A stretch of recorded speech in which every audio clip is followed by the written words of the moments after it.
Bonjour bien-aimé de le Seigneur, vendredi, sois fier de toi. Surtout que jeudi c'était hier et on a oublié de dire jeudi mon colomalamu. Aujourd'hui c'est vendredi, sois fier de toi parce que tu as écouté la parole et que tu as prié, tu as jeûné et tu es en train de continuer à observer le jeûne. Même si tu l'observes sans...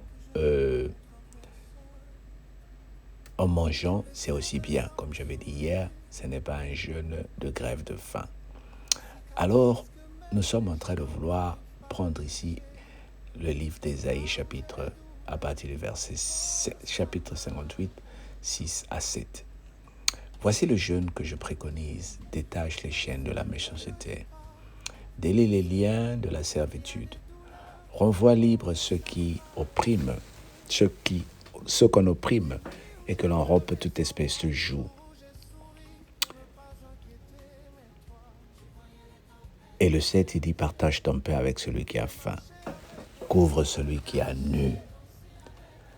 Donc, nous sommes en train de voir ici que le jeûne n'est pas seulement se priver de nourriture, mais aussi de nourrir les autres. Le jeûne n'est pas seulement s'affliger, mais agir avec miséricorde. Le Seigneur nous enseigne ici à faire un examen de conscience et d'abandonner toute injustice ou de rancune. Nous vivons un monde où il y a la pression, où tout le monde veut avoir raison. Mais il faut qu'il y ait des gens qui sont humbles, des gens qui acceptent de comprendre que dans cette histoire, que si nous tous nous sommes tondus, rien n'arrivera. Il faut qu'il y ait quelqu'un qui prétend être faible, mais tu n'es pas faible. Vous savez, bien-aimé dans le Seigneur, lorsque tu joues le faible, dans la vie, tu deviens fort. Je te donne l'exemple du Seigneur Jésus-Christ qui a lavé les pieds de ses disciples. Pourquoi la Bible parle de cet exemple où Jésus lave les pieds de ses disciples? En Israël, les pieds étaient considérés comme la partie la plus sale du corps. Pourquoi? Parce que les pieds, on marchait avec les sandales, ce sont les pieds qui piétinent partout. Même si tu les protèges, ce sont les pieds qui recevaient la poussière et autre chose. Donc toucher les pieds d'une personne, ça voulait dire de l'humiliation, se faire humilier. Et je suis en train de concevoir une chose. Nous sommes en train de passer à côté de beaucoup de grâces que le Seigneur nous donne parce que nous ne savons pas nous humilier. Nous voulons tous briller. Nous voulons tous la restauration. Nous voulons tous la force. Mais le Seigneur te dit ce soir d'examiner ta conscience et d'abandonner toute injustice. Partage avec un nécessiteux. Pardonne quelqu'un. Surtout pardonne quelqu'un. Cherche ces moments pour faire la paix. Cherche ces moments pour pardonner. Dieu va confondre tes ennemis. Dieu va confondre ceux qui ne t'aiment pas. Tu n'as pas d'effort à faire. Voilà pourquoi Ésaïe nous encourage à observer le jeûne. Ésaïe nous encourage à observer le jeûne. Alors le vrai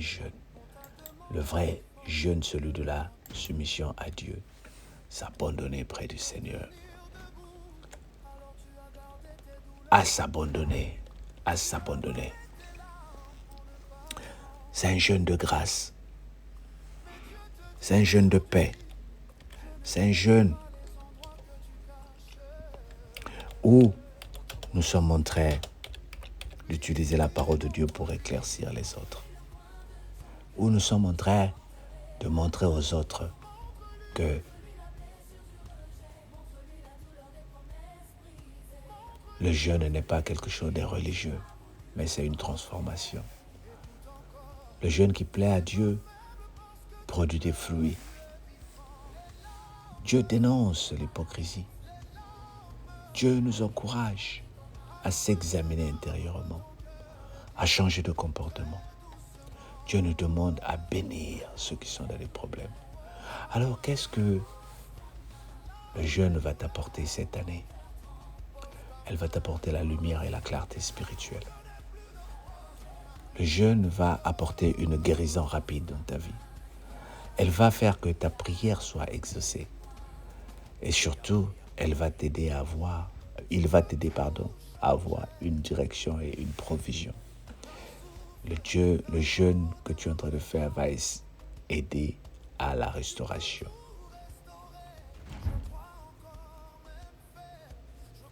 Ce n'est pas seulement le fait de citer ou le fait de répéter les mêmes choses, mais je viens t'apporter une parole de connaissance pour te partager l'expérience des hommes de Dieu que nous sommes. Quelques pratiques qui peuvent t'enseigner à observer ton jeûne aujourd'hui. Je t'encourage à choisir des heures particulières pour prier. Même 5 minutes pour chaque moment de prière. Que le Seigneur te bénisse. Amen. Éternel, permets-moi de vivre le vrai jeûne. Le jeûne d'Isaïe où il m'enseigne à partager mon pain. Moi qui suis égoïste, Seigneur, aide-moi à partager le pain. Au nom de Jésus, notre Seigneur et Sauveur. Amen. Sois béni, bien-aimé, que le Seigneur te protège et qu'il t'accorde la grâce de jour en jour, dans le nom de Jésus. Bye bye.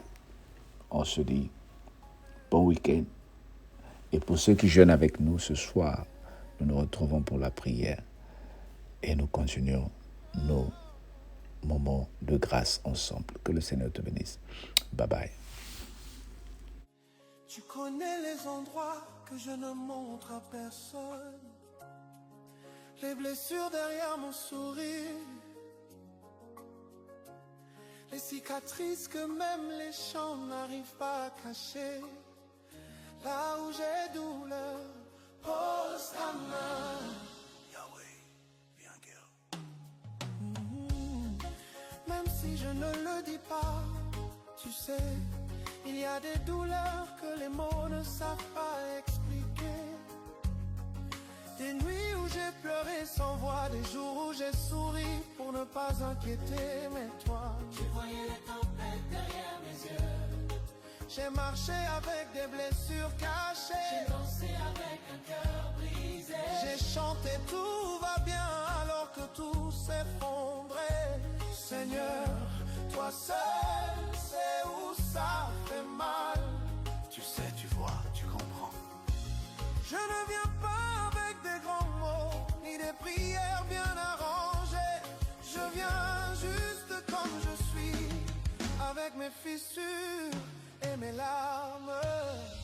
Là où j'ai douleur, pose ta main. Pose ta main. Oh. Là où mon cœur tremble, pose ta main. Pose ta main. Là où j'ai pleuré seul, j'ai pleuré seul, pose ta main.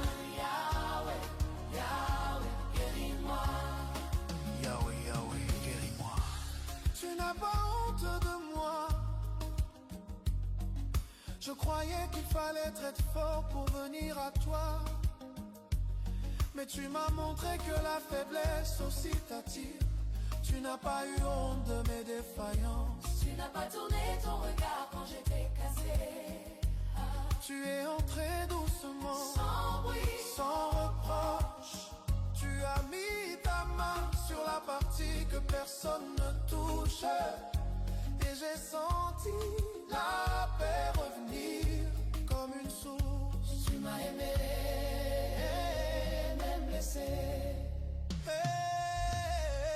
Là où j'ai douleur, Pose ta main. pose ta main. Là où j'ai crié, Là où mon cœur tremble, pose ta main. pose ta main. Là où mon âme saigne encore, Pose ta main. Yahweh, Yahweh, guéris-moi.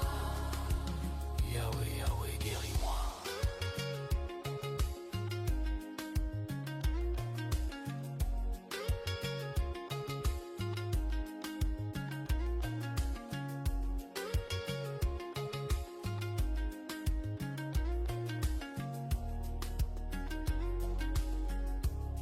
Écoute. Beaucoup t'ont vu sourire, mais personne n'a entendu ton cri intérieur. Beaucoup t'ont cru fort, mais Dieu, lui, il a vu les fissures. On t'a demandé d'être fort, de ne pas pleurer, de tenir debout. Alors tu as gardé tes douleurs dans ton ventre, tu as avalé tes larmes pour ne pas déranger. Mais Dieu te dit aujourd'hui, je ne guéris pas les endroits que tu caches. Montre-moi où ça fait mal. Oui, montre-lui. Montre-lui le coin de ton cœur où tu as enterré la trahison. Montre-lui. Montre-lui la blessure du rejet. Montre-lui la douleur des promesses brisées. Montre-lui. Montre-lui les nuits où tu as voulu abandonner. Écoute encore, tu n'es pas faible parce que tu pleures. Tu es vivant. Les larmes, Ce n'est pas la honte, les larmes. c'est la guérison qui commence. Alors maintenant ouvre ton cœur et dis très doucement. Là où j'ai douleur, Pose ta main. pose ta main. Là où j'ai Là douleur, où mon cœur tremble, pose ta main. pose ta main. Là où je n'ai plus de force. Oh, Pose ta main, Yahweh, Yahweh, guéris-moi. Yahweh a prolongé bon. tu peux tout changer. D'un souffle, d'un mot, d'un regard. Tu peux tout restaurer. Je crois encore même faible. Je crois encore même brisé. Je crois encore même tremblant. Là où j'ai douleur, Pose ta main. pose ta main. Là où mon passé a laissé des marques. Pose ta main, Là où je ne sais plus guérir. Yeah. pose ta main, Yahweh, Yahweh, guéris-moi. Yahweh. Je n'ai plus besoin de cacher. Tu sais. Tu vois. Tu guéris. Amen.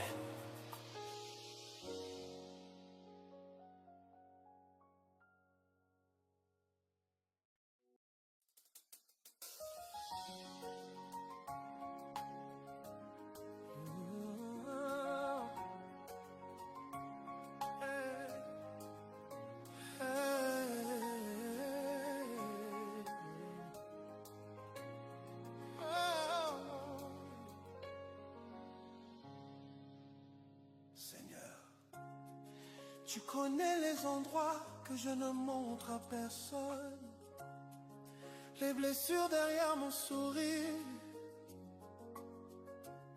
les cicatrices que même les chants n'arrivent pas à cacher. Là où j'ai douleur, pose ta main. Yahweh, viens guérir. Même si je ne le dis pas.